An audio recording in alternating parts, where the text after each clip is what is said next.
Menarik. Mungkin sama menariknya dengan drama Korea atau sinetron Ikatan Cinta lah.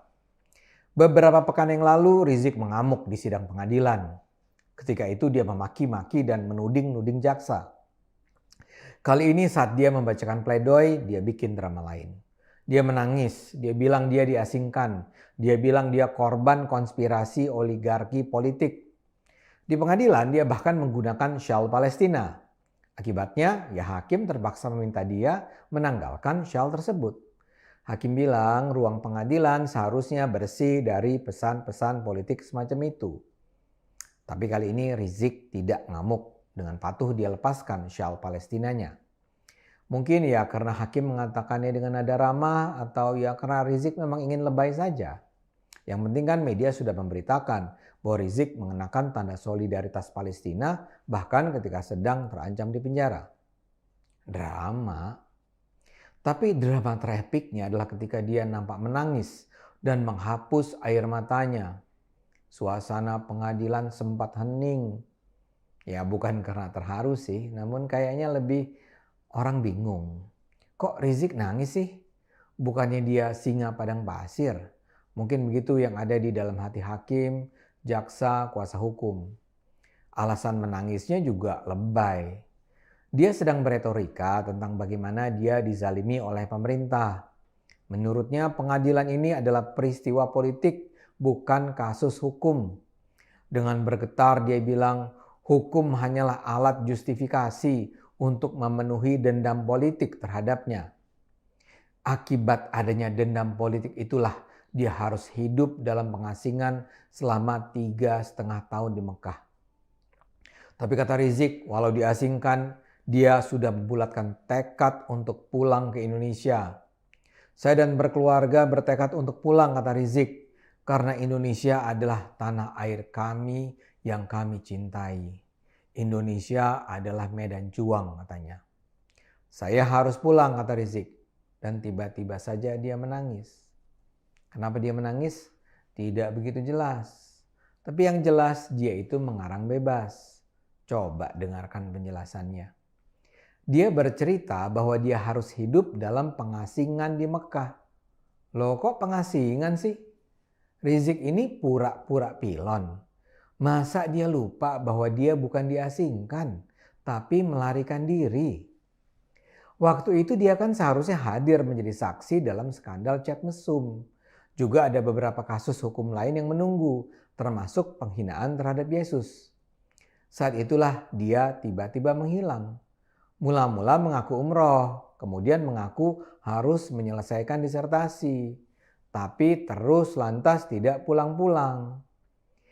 Polisi Indonesia sampai sempat memasukkan nama Rizik dalam daftar buronan. Polisi kemudian bahkan sudah mengeluarkan surat perintah penghentian penyidikan SP3 dalam kasus chat mesum. Tapi Rizik tetap tidak mau kembali. Kalau akhirnya dia kembali ke Indonesia, ya mungkin karena dana sudah habis. Atau karena akhirnya pemerintah Saudi pun sudah sebal menampung dia. Jadi Rizik jelas sedang mengulang kebiasaan lamanya, menyebarkan kebohongan dalam rangka menarik simpati.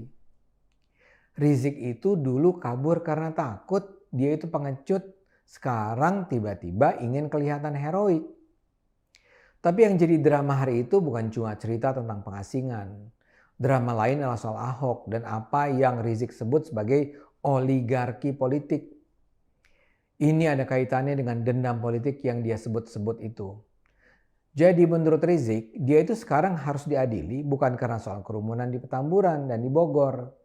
Dia diadili sebagai korban dendam lama terkait pemenjaraan Ahok dan pemilihan Gubernur DKI 2017. Kasus Ahok menurut Rizik adalah benang merah yang merangkaikan semua kejadian. Dia mengungkapkan ini di pengadilan, kata Rizik, sebagai masukan pada mereka yang memiliki hati jernih dan akal sehat. Rizik meminta kita flashback, mengenang kembali aksi bela Islam 4 November 2016 dan 2 Desember 2016. Ketika itu, kata Rizik, umat Islam bersatu menuntut Ahok, sang penista agama, untuk dihukum dan digagalkan menjadi gubernur DKI.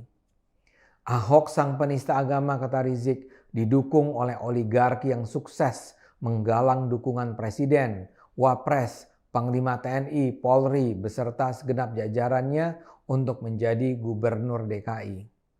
Mereka yakin Ahok akan menang. Ahok juga didukung semua ormas besar, parpol, media, lembaga survei. Ada pula buzzer bayaran yang ditugaskan menyerang siapapun yang tidak mendukung Ahok. Ada juga ulama yang mengeluarkan fatwa sesat yang memanipulasi ayat-ayat Al-Quran. Bahkan ada pula barisan paranormal untuk menguatkan kekuatan gaib. Ini semua bisa terjadi, kata Rizik, karena adanya siraman dana dari oligarki. Oligarki ini marah sekali pada Rizik ketika akhirnya Ahok kalah dalam pilgub dan harus dipenjara. Mereka dendam pada Rizik. Karena itulah, kata Rizik, Rizik dizalimi. Selama di Mekah, kata Rizik, keluarga mereka terus diteror intelijen hitam. Dia pernah ditahan di jalan oleh polisi Arab di depan keluarga. Dia juga pernah ditangkap di Borgol dan ditahan selama 1 hari. Namun, kata Rizik lagi, cobaan itu membawa hikmah. Pihak Saudi akhirnya justru menerimanya. Rizik bisa beraktivitas di Mekah tanpa izin tinggal karena kedekatannya dengan intelijen Saudi. Saya bahkan bisa menerima ratusan tamu, kata Rizik, walau tidak memiliki izin tinggal. Penjelasan Rizik ini menjawab pertanyaan mengapa Rizik bisa bertahan selama bertahun-tahun di Mekah meski dia tentu sudah melanggar peraturan keimigrasian di sana. Kini dengan penjelasannya kita jadi paham bahwa Saudi memang dengan sengaja membiarkan Rizik menjadi tamu istimewa di sana. Tapi cerita Rizik belum selesai di sana. Dia bilang ketika akhirnya dia pulang, operasi perburuan terhadap dirinya terus berlangsung. Secara jelas dia menuduh TNI dan Polri sebagai kaki tangan operasi penghancuran Rizik dan FPI. Menurutnya pengadilan Rizik ini adalah hasil kerja operasi intelijen yang didanai oligarki. Para penguasa itu menunggangi polisi dan kejaksaan, kata Rizik. Rizik juga mengecam Pangdam Jaya karena menurunkan baliho selamat datang Rizik Sihab di Petamburan. Dia menuduh pasukan TNI menteror Rizik, keluarga dan tetangga. Rizik bahkan menghina TNI karena mengancam Rizik, padahal FPI setia pada Pancasila. Dengan nada melecehkan, Rizik menyatakan mungkin Panglima TNI tidak punya nyali melawan gerakan separatis Papua, jadi hanya berani dengan FPI. Seperti saya katakan, pledoi Rizik ini penuh drama dan penuh kebohongan. Buat saya tuduhan bahwa Rizik melanggar prokes COVID bisa saja memang dibuat-buat untuk bisa memenjarakan Rizik. Mungkin sekali penahanan Rizik dilandasi keputusan politik, bukan semata-mata hukum tentang kerumunan. Tapi menganggap semua didasarkan pada dendam kaum oligarkis karena kekalahan dan penangkapan Ahok tentu sangat menggelikan. Rizik harus sadar bahwa dia itu adalah tokoh penting dalam gerakan yang akan menghancurkan Indonesia. Rizik adalah sosok yang membawa petaka bagi Indonesia. Rizik bukan orang baik, Rizik orang jahat. Yang terancam oleh Rizik bukanlah oligarki, melainkan seluruh bangsa Indonesia.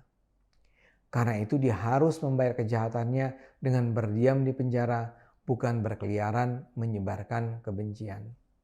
Kita harus bersama membersihkan Indonesia dari ancaman gerombolan Rizik. Teruslah gunakan akal sehat. Karena hanya kalau kita gunakan akal sehat, negara ini akan selamat.